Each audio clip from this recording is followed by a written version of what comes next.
Maka sekarang saya mengajak semua yang mendengarkan untuk ikut menderita. Menderita di dalam apa? Di dalam Injil. Ada 3 hal yang mau saya sampaikan tentang penderitaan di dalam Kristus.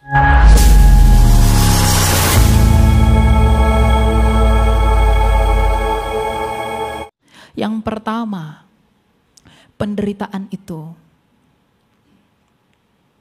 adalah awal kita dimuliakan. Yang kedua, penderitaan itu adalah pemurnian jiwa kita.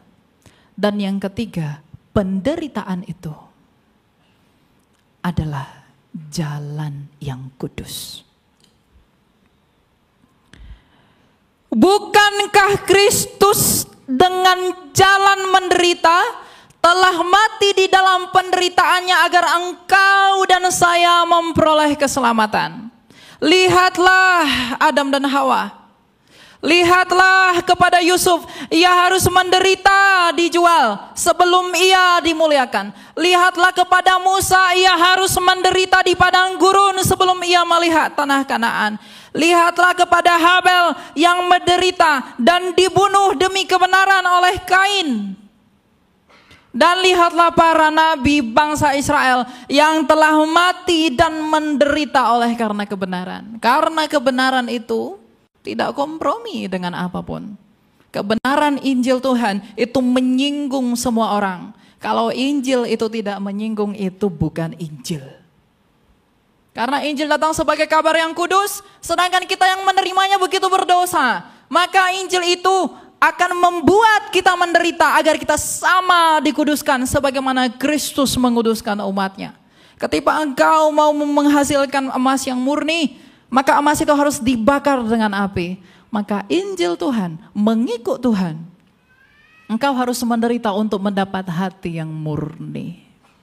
Kalau tadinya penderitaan itu adalah kutuk dari dosa, maka sekarang kita temukan sesuatu yang baru sebagai bentuk pembaruan dari penderitaan itu, bahwa di dalam Kristus penderitaan adalah jalan kita untuk memperoleh keselamatan itu dengan penuh. Karena kalau Kristus saja telah menderita bagimu dan dia adalah teladan bagimu, lalu mengapa engkau tidak mau menderita? Kalau dia saja yang adalah Tuhan menderita, mengapa kamu yang mengikuti dan lebih rendah dari Tuhan itu tidak mau menderita? Bukankah hamba tidak pernah lebih tinggi dari tuannya? Saya tahu bahwa kita semua di sini punya penderitaan. Kita semua di sini punya masalah. Kita di sini semua punya pencobaan, tetapi dengan jalan itu Rasul Paulus berkata bahwa di dalam pencobaan-pencobaan yang ada padamu itu hanyalah pencobaan-pencobaan biasa, yang dengan demikian Allah mengizinkan pencobaan itu. Ia memiliki maksud yang kudus, agar di dalam pencobaanmu itu ia memurnikan imanmu. Sama seperti Ayub, iblis mencobai ia, tapi pada saat yang sama Allah menguji Ayub. Dan ketika Ayub diuji imannya, ketika ia diuji begitu berat dan ia tetap memilih beriman, upahnya adalah kemuliaan yang ia peroleh. Ayub, gambaran penderitaan Ayub dan pemulihan Ayub adalah gambaran tentang penderitaan orang Kristen yang akan mendapatkan kemuliaan. Rasul Paulus dalam suratnya kepada jemaat di Roma berkata, penderitaan kita di dalam Kristus itu tidak sebanding dengan kemuliaan yang akan kita peroleh ketika ia datang sebagai raja. Jadi kalau ada orang yang mau menjadi Kristen tapi ia tidak mau menderita, Kristus berkata, ikutlah aku dan pikulah salibmu. Bagaimana caranya saya memikul salib? Menyalibkan egomu, menyalibkan dosa-dosamu, keluar dari hawa nafsumu yang membinasakan. Sebab engkau telah menerima misteri di dalam perjamuan kudus. Tubuh dan darahnya adalah api yang menghanguskan. Kalau tubuh dan darahnya telah tercurah di kayu salib 2000 tahun lalu, dan engkau telah menerima itu dalam mistika perjamuan ilahi, maka seharusnya kita yang menerima tubuh dan darah Kristus juga harus menanggung dan ikut menderita dan menghasilkan hidup yang kudus. Penderitaan kita adalah meninggalkan kedagingan kita. Penderitaan di sini bukan berarti kamu tidak perlu cari uang lalu kamu tidak makan. Kamu tahan lapar, bukan. Tapi penderitaan di sini adalah bagaimana kita setiap hari berusaha untuk melawan apa yang daging kita ingini. Sehingga kita semakin lama semakin sempurna dengan Kristus. Orang kudus adalah orang yang mau dikuduskan. Orang fasik adalah orang yang menolak pengudusan. Maka untuk menjadi murni kita harus dibakar dengan api. Untuk memiliki iman yang murni kita harus dibakar dengan penderitaan. Mengikut Yesus bukan tentang kesenangan yang kamu peroleh. Setiap ada orang yang datang kepada saya mau percaya Yesus, saya selalu bilang, ikut Yesus tidak enak. Kamu jangan berpikir ikut Yesus kamu bisa dapat segala sesuatu. Ikut Yesus engkau harus menyalibkan dirimu. Engkau tidak peduli apa yang dikatakan Rasul Paulus tadi. Tentang penghidupanmu. Karena kamu punya iman, di mana imanmu itu akan menyelamatkan kamu. Menjadi orang Kristen adalah panggilan untuk menderita. Menjadi orang Kristen adalah panggilan untuk dimurnikan di dalam api. Untuk menjadi Kristen adalah panggilan untuk dimurnikan. Jiwamu yang sakit oleh karena dosa, itu dimurnikan di dalam salibnya Kristus. Jadi renungkanlah hal itu, bahwa mengikut Yesus bukan sesuatu yang menyenangkan dagingmu, tapi itu menyenangkan jiwamu. Itu tidak memberi kesegaran bagi dagingmu. Sebelum pemulihan itu terjadi pada hari kebangkitan, karena sekarang kita masih fana. Tapi pada hari kebangkitan ketika kita dinyatakan, seperti perkata Rasul Paulus, kita akan dimuliakan. Sehingga penderitaan yang kita peroleh ini tidak ada apa-apanya. Jadi Bapak Ibu yang sekarang sedang berada dalam pencobaan, sedang di dalam masalah, sedang ada di dalam berbagai problem yang membuat kamu mulai kehilangan iman, yang membuat kamu mulai meragukan Kristus, yang membuat kamu semakin ragu kepada Tuhan, yang membuat kamu mau meninggalkan Tuhan. Ingatlah, penyembahan yang terdalam adalah penyembahan di dalam kesakitan. Ketika engkau menyembah Allah di dalam sukacitamu itu hal biasa, tapi ketika engkau menyembah Dia dan sambil dan pada saat yang sama engkau menderita, begitulah penyembahan yang sejati. Karena sebagaimana Kristus sendiri, Ia berseru kepada Bapanya di dalam kesakitan.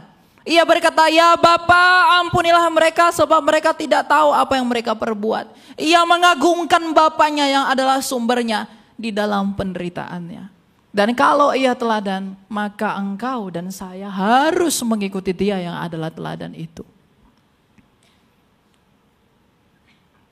Ignatius ketika dia mau dimakan di kandang singa, dia berkata, biarlah singa-singa memakan tubuhku, agar Kristus yang adalah roti hidup memulihkan aku.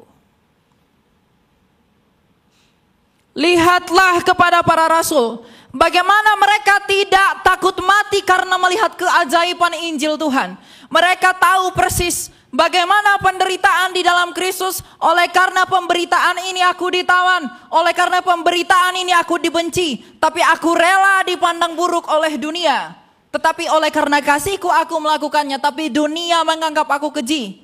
Maka mereka rela mati demi Injil Tuhan. Lihatlah para martir, bagaimana mereka menyerahkan nyawanya bagi Tuhan. Mereka semuanya menderita. Tidak ada di dalam kitab suci ada rasul yang enak ketika menginjili. Tidak ada di dalam kitab suci hamba Tuhan yang enak di dalam pemberitaan mereka. Penolakan sebagaimana Kristus ditolak, Rasul Paulus ditolak, Rasul Yohanes ditolak, Rasul Petrus disalib terbalik. Semua pemberita Tuhan itu dibenci oleh orang-orang yang tak mengenal Allah. Itulah penderitaan para hamba Tuhan. Kalau para hamba Tuhan play safe, bermain aman, engkau hamba daging, bukan hamba Tuhan. Kalau hamba Tuhan bermain aman, kalau hamba Tuhan bermain-main dengan firman Tuhan, kompromi dan mencampurkannya dengan apa yang di luar dari kehendak ilahi dan misteri ilahi itu, yang adalah Injil yang agung itu, engkau bukan hamba Tuhan. Bahkan kalau saya pun mengkompromikan itu dengan pikiran-pikiran saya yang tidak seturut dengan keinginan Kristus, maka buanglah saya. Jangan dengarkan saya. Karena Injil itu menelanjangi dosamu. Saya berharap GSJS adalah gereja yang menelanjangi dosa setiap orang yang datang ke tempat ini. Tapi tidak hanya menelanjanginya, tetapi juga menanggung beban penderitaan itu dengan membawa jemaatnya keluar dari penderitaan agar semakin serupa dengan Kristus. Gereja adalah ibu. Makanya di dalam Wahyu 12 ada tentang perempuan yang mengandung yang ada 12 bintang di atas kepalanya. Itu adalah simbol gereja yang didirikan di atas 12 para rasul. Jadi gereja adalah ibu, di mana melalui gereja kita menemukan kasih Allah, melalui gereja kita bisa menemukan terang, dan di dalam dan melalui gereja kita menemukan pertobatan. Maka gereja harus siap menderita sebagaimana gereja mula-mula dianiaya oleh orang-orang jahat. Berbahagialah mereka yang mati sebelum masa kesusahan itu. Berbahagialah mereka yang mati di dalam Kristus. Karena kalau waktu kesusahan itu tiba, anti Kristus itu dinyatakan, mungkin banyak yang murtad meninggalkan dia. Maka panggilan menjadi Kristen itu panggilan untuk menderita. Kalau ada orang yang mau percaya Yesus karena dia melihat betapa spektakulernya panggung. Kalau ada orang mau percaya kepada Yesus karena ia melihat betapa megahnya gereja. Ujilah dirimu sendiri. Apakah jikalau aku menyediakan 1 lilin di sini dan tidak ada orang, maukah engkau hadir di dalam perjamuan ini? Mengapa engkau datang ke gereja? Mengapa engkau mau beribadah? Mengapa saya datang ke gereja? Mengapa saya mau beribadah? Apa yang saya cari? Saya mencari hadirat Allah atau saya mau memuaskan keinginan saya? Ujilah dirimu, maka aku pun menguji diriku. Mengikut Kristus adalah panggilan untuk menderita. Agar di dalam penderitaan itu kita diuji, di dalam penderitaan itu kita dimurnikan, dan di dalam penderitaan itu ada kerendahan hati. Kalau orang tidak pernah menderita, tidak akan pernah rendah hati. Orang yang tidak pernah menderita tidak akan bisa rendah hati. Karena di dalam penderitaan itulah orang Kristen memahami betapa agung dan besarnya kasih karunia Allah. Di dalam kesakitan itulah dia menyembah Allah. Di dalam kesakitan itulah dia tetap bersyukur. Di dalam kesakitan itulah dia tetap memuliakan Allah. Karena persembahan yang terbesar bagi Allah adalah hati yang hancur. Bukan uangmu. Bukan hartamu. Rasul Paulus menyatakan kepada jemaat di Roma bahwa persembahanmu adalah tubuhmu untuk Tuhan dan Tuhan untuk tubuh. Maka gunakanlah seluruh hidupmu, gunakanlah seluruh apa yang kita pakai, gunakanlah seluruh talenta kita, kecerdasan kita, harta kita, dan segala sesuatu yang ada pada kita untuk memuliakan Allah. Dengan demikian itulah jalanmu menderita. Mungkin engkau sangat sulit untuk memberi waktumu bagi saudaramu. Tapi ketika engkau rela melawan itu dan akhirnya memberikan waktumu, itulah pengorbananmu dan itulah penderitaanmu. Ada begitu cantik orang di sana. Aku ingin bersama-sama dengan dia dan mau berdosa dengan dia. Tetapi kalau engkau melawan keinginanmu itu, itulah penderitaanmu. Ketika ada yang menggodamu dan itu begitu menyenangkan, lalu engkau berusaha menolak keinginan dagingmu itu, itulah penderitaanmu.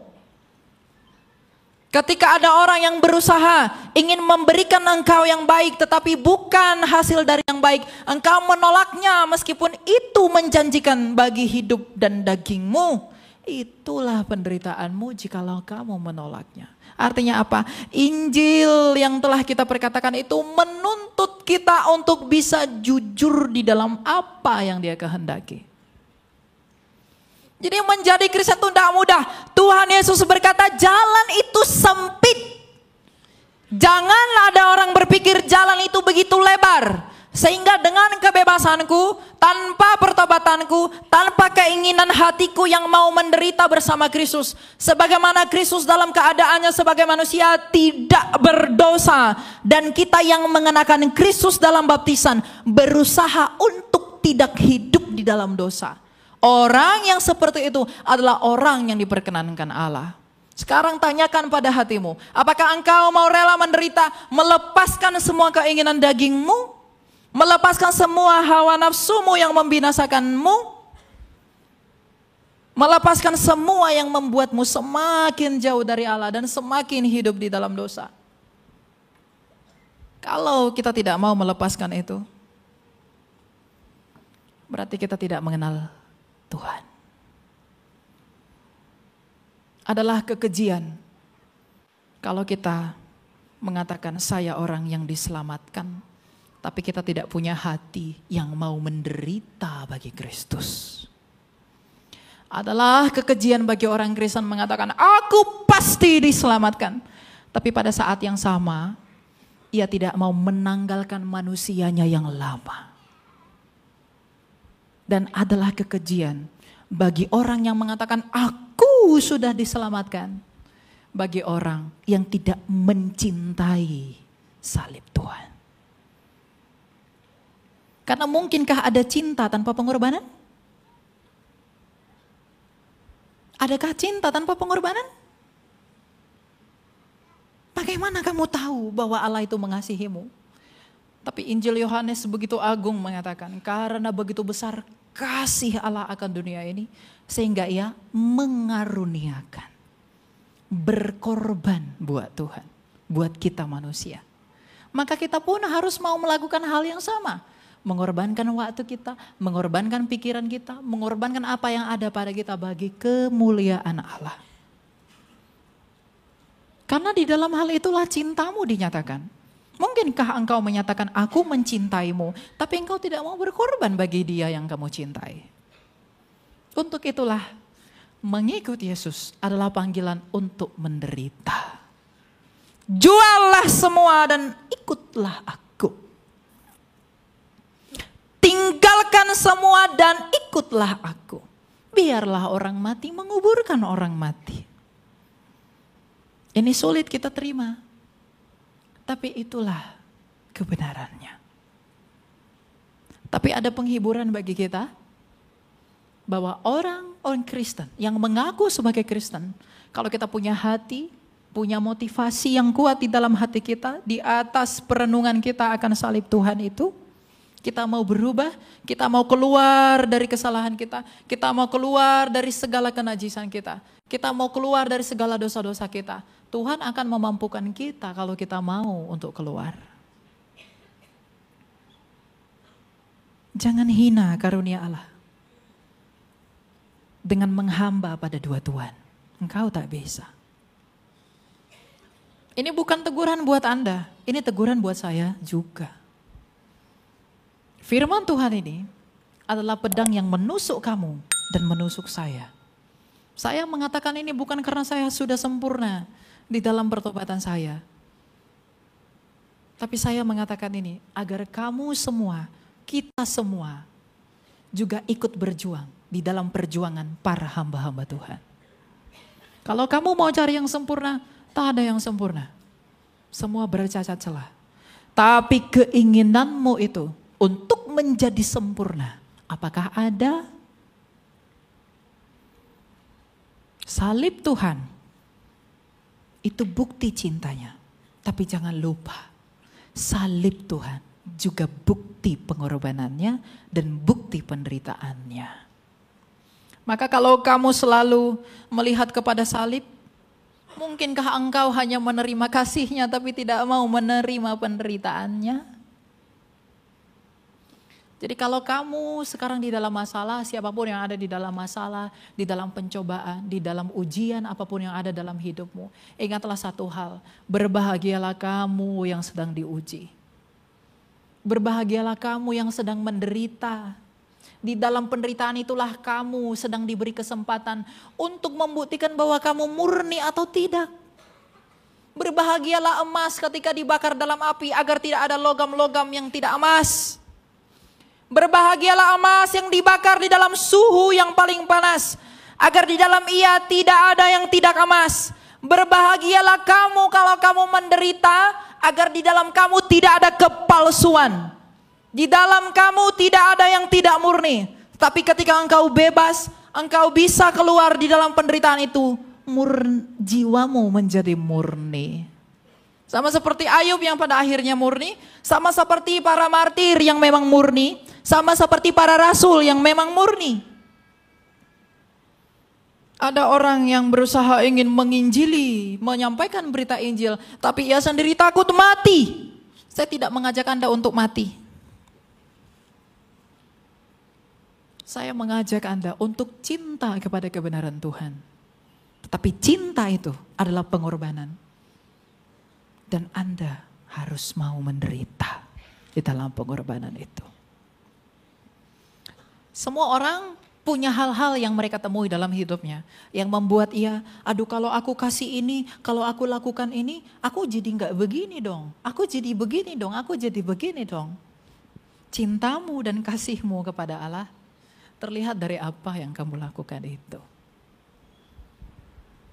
Jadi menderitalah bersama Kristus. Karena kemuliaan yang akan kamu terima di dalam iman dan pengharapanmu tidak sebanding dengan penderitaan yang kamu miliki. Dengan penderitaan itu, itulah jalan kita dimurnikan. Di dalam penderitaan itu, itulah jalan kita dibuktikan. Melalui penderitaan kita akan terlihat apakah kita orang yang setia atau tidak. Kalau kita menemui ada hal-hal yang tidak setia dalam hati kita, maka kita evaluasi, koreksi diri, bertobat, mencari hal-hal yang baru dari Tuhan agar kita semakin sempurna, sempurna dan sempurna. Ingat, jalan itu sempit. Jalan itu sempit. Kristus menderita. Mengapa engkau tak mau menderita? Puji Tuhan, haleluya. Ketika kita memperoleh apa yang kita mau. Tapi mengapa Tuhan begini? Apakah engkau Tuhan? Apakah aduh aku mau cari yang lain aja? Aku mau meninggalkan Tuhan aja karena kamu menderita. Padahal kita lupa bahwa sebenarnya penderitaan adalah cara Tuhan untuk membuktikan kamu orang percaya atau tidak. Kamu orang yang sungguh-sungguh atau tidak. Makanya Alkitab ini begitu agung Bapak Ibu. Tokoh di dalam Alkitab, para nabi dibunuh oleh orang Israel, berusaha dibunuh orang Israel dan mereka tetap setia kepada Allah. Itu mereka murni. Rasul-rasulnya Tuhan juga dibunuh dengan begitu rupa. Itu membuktikan mereka murni. Tapi pertanyaannya sekarang, apakah Elia Myron itu murni? Belum tentu, karena saya belum mati. Apakah sahabat-sahabatku itu murni? Kalau kita di dalam ujian diri kita sendiri menemui bahwa kita belum murni, maka Injil Tuhan memanggil kita untuk murni. Melalui apa? Kerendahan hati. Dan bagaimana kita memperoleh kerendahan hati itu? Penderitaan. Tuhan Yesus dengan agung berkata, berbahagialah orang yang dianiaya oleh karena namaku, karena merekalah yang mempunyai kerajaan. Saya tidak mengajak Anda untuk menjadi radikal dalam pengertian berdosa ketika berjalan bersama Tuhan. Tapi pikirkanlah bahwa ketika aku melihat kepada salib, ketika aku percaya kepada Tuhan, ketika aku semakin mencintainya, aku tidak berharap apapun selain jiwaku yang murni. Makanya doa kita adalah doa yang meminta kepada Tuhan, Tuhan berikanlah aku air mata yang memurnikan jiwaku. Penderitaanmu itu membuat kamu semakin murni. Penderitaanmu itu membuat kamu semakin tulus. Karena engkau tidak melihat hal-hal yang begitu wah untuk kebaikan dagingmu. Tapi engkau melihat bahwa Tuhan itu yang memurnikan jiwaku. Sebagaimana ia menderita, aku pun turut mengambil bagian di dalam hal itu. Aku turut mengecap apa yang Kristus kecap. Apakah begitu adil kalau kita mengecap kebangkitan Kristus? Apakah adil kalau kita mengecap kemuliaan Kristus? Tapi kita tidak mau mengecap penderitaan Kristus? Kita terlalu bersemangat kalau berbicara, kita akan bertemu dengan dia di awan-awan. Kita akan menyaksikan hari kebangkitan. Dia adalah hakim yang menyala seperti api, yang menghanguskan orang berdosa. Tapi ketika kita berbicara, apakah kamu mau juga menderita sama seperti Kristus yang menderita? Apakah kamu juga mau dianiaya sama seperti Kristus dianiaya? Apakah kita mau merasakan apa yang Kristus rasakan, dibenci oleh banyak orang oleh karena kebenarannya? Kalau kita tidak mau, maka bukan Kristus yang benar itu yang kamu kenal. Kamu mengenal Kristus yang happy-happy saja. Maka panggilan Injil itu memanggil kita dengan jalan memperdamaikan manusia kepada Allah. Maka manusia itu harus dimurnikan. Kenapa Adam dan Hawa itu perlu diuji melalui pohon pengetahuan? Agar ia dimurnikan, yang dengan jalan itu ia dapat serupa dengan Allah. Ingatkah kita bahwa manusia diciptakan untuk menjadi segambar dan serupa dengan Allah? Dan untuk menjadi serupa dengan Allah, manusia itu diuji. Tapi pada akhirnya manusia itu gagal menjadi serupa dengan Allah karena ia berdosa, karena ia tidak taat. Maka kalau kita mau menjadi serupa dengan Allah, karena kita semua ini adalah gambar Allah yang telah kehilangan kemuliaan Allah, maka untuk bisa menjadi serupa dengan Dia, menderitalah di dalam ujian iman. Agar kita murni, dan di dalam kemurnian itu kita bermegah. Bukan sombong, tapi bermegah. Bahwa Tuhan mengizinkan aku menderita, Tuhan memurnikan aku, Tuhan memurnikan jiwaku melalui apa yang Ia izinkan dalam hidupku, agar aku sendiri bersuka cita karena di dalam penderitaanku aku menemukan Kristus yang juga telah menderita. Ini tidak menyenangkan telinga Anda, saya tahu itu. Tapi saya bukan mau menyenangkan Anda. Ini bukan yang Anda harapkan. Tapi inilah kenyataannya. Maka marilah menderita bersama Kristus karena Injilnya. Karena di dalam kabar baik, itu tidak bermakna selalu baik. Kabar baik, itu adalah hasil yang baik yang diperoleh dari pemurnian melalui penderitaan. Maukah Anda menderita bersama Tuhan? Maukah Anda diuji bersama Tuhan? Tidak ada yang mau kan? Apakah Anda mau? Ketika saya katakan, apakah engkau mau diberkati? Pasti amin. Tapi Anda lupa, berkat yang terbesar adalah kemurnian jiwamu melalui penderitaan itu.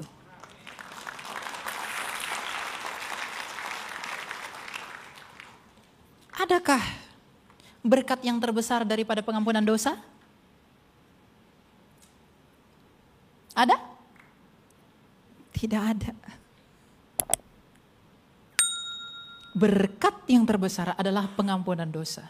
Dan agar kita memperoleh pengampunan dosa memang bukan oleh karena diri kita sendiri kita memperoleh pengampunan itu. Tapi cuma-cuma karena kebenaran Allah. Tetapi untuk menerima itu, untuk bisa menjadi serupa dengan berita itu, kita harus mau dimurnikan agar bisa menyambut hal itu. Karena kita ini kotor. Elia Myron ini kotor, najis. Sama seperti Yesaya mengatakan, mulutku penuh najis. Kalau Yesaya saja mengatakan itu, maka saya pun mengatakan saya begitu najis. Maka kita perlu dimurnikan, kita perlu hati kita benar-benar pure untuk menyambut Tuhan. Apakah kita benar-benar mau mengikuti Dia? Kalau mungkin ada orang yang mau bertuhan, mereka disejajarkan di depan ini kemegahan, diberikan kejayaan, diberikan kehormatan, lalu ikutlah Tuhan agar engkau memperoleh semua ini. Mungkin banyak yang akan maju, tapi ketika engkau diperhadapkan pada salib, maukah engkau mengikut dengan memikul salib itu?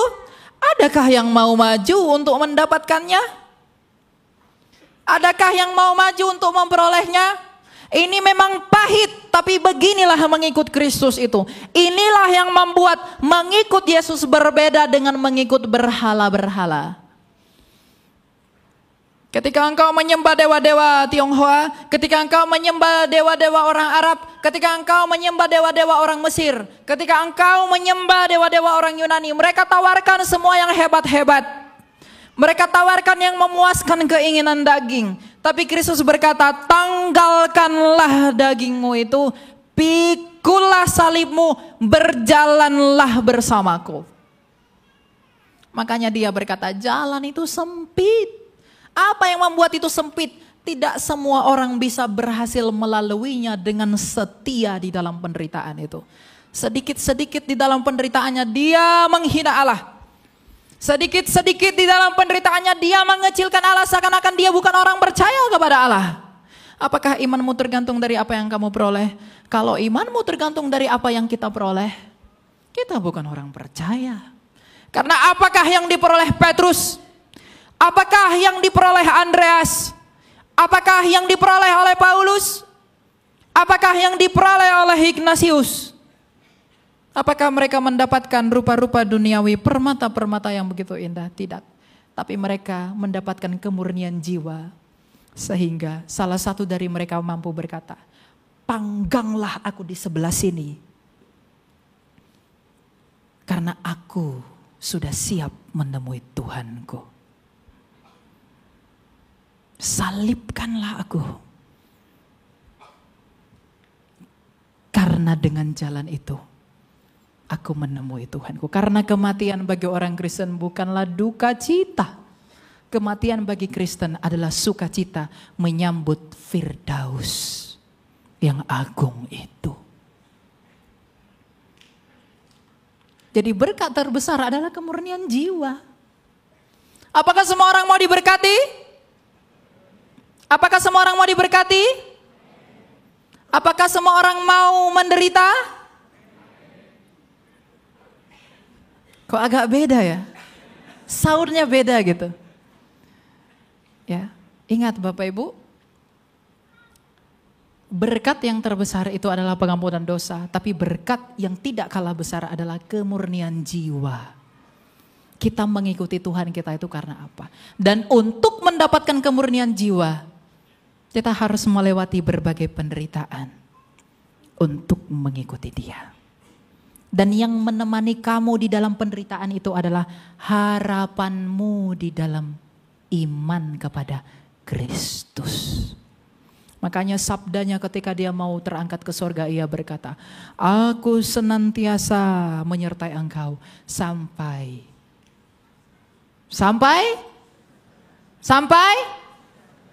kesudahannya.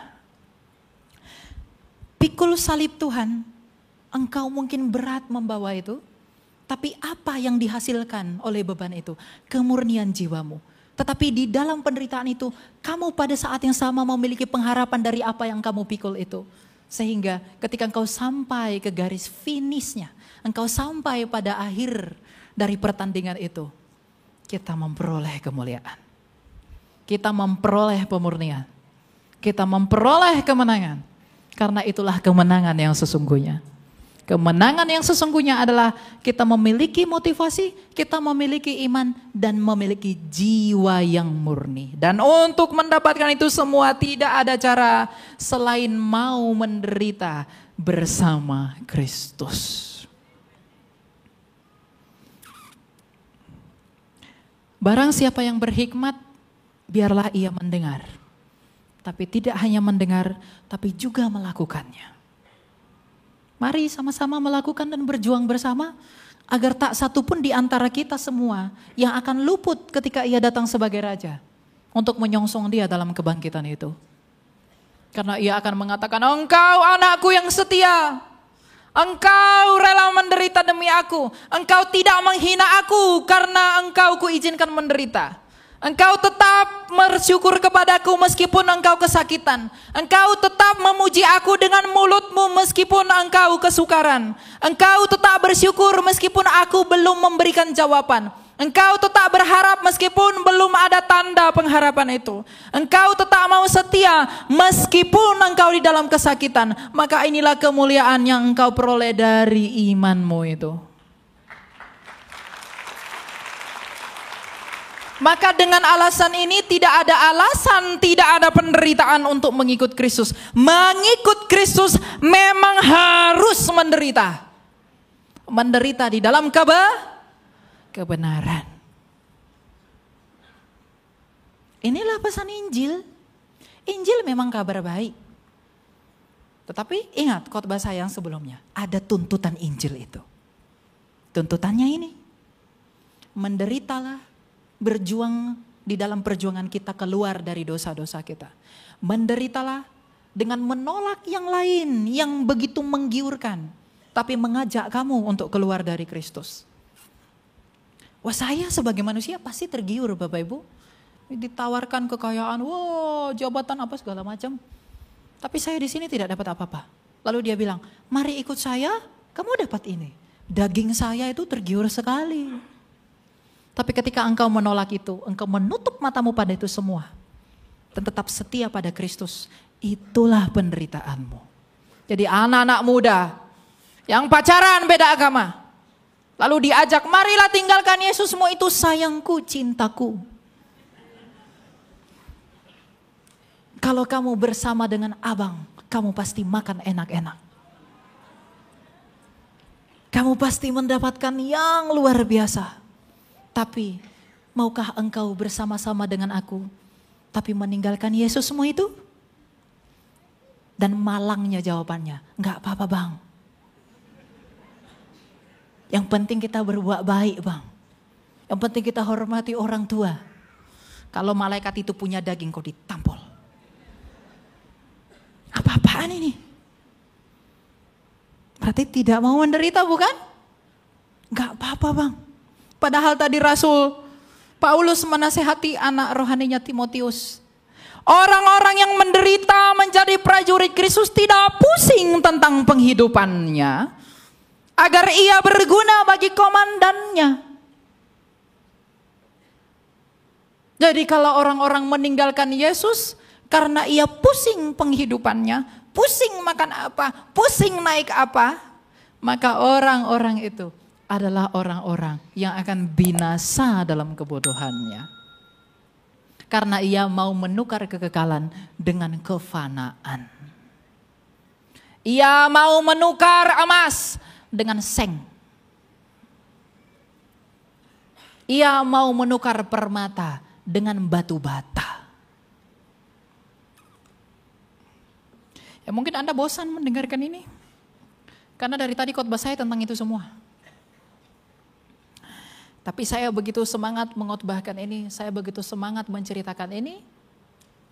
Karena kalau kita merenungkan semua tema pemberitaan Injil ini, semua pemberitaan Alkitab ini,